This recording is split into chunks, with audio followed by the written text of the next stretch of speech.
దేవుని పరిశుద్ధ నామానికి మహిమ కలుగును గాక. దేవుని బిడ్డారా, మరొక శనివారం చూసే భాగ్యాన్ని దేవాది దేవుడు ప్రభువైన యేసుక్రీస్తు వారు మనకు అందరికీ కూడా మరి ఇస్తున్నారు. వారం వెంబడి వారం మనల్ని ఎంతగానో కాపాడుతూ వస్తున్నాడు. కనుకనే మరి గాలి, నీరు, ఆరోగ్యము అన్నీ ఉచితంగా ఆ దేవాది దేవుడు నీకు అనుగ్రహిస్తున్నాడు.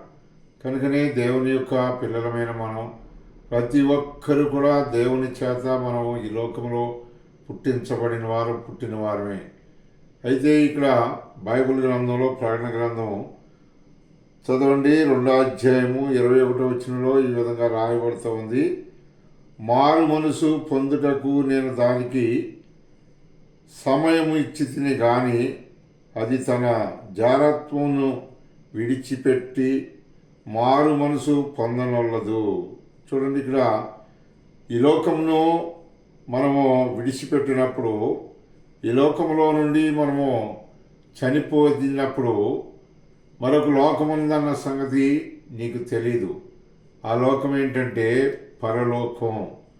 ఆ పరలోకానికి చేరాలంటే మాటలతో అయ్యేది కాదు, రికమెండేషన్ అంతకన్నా కుదరదు.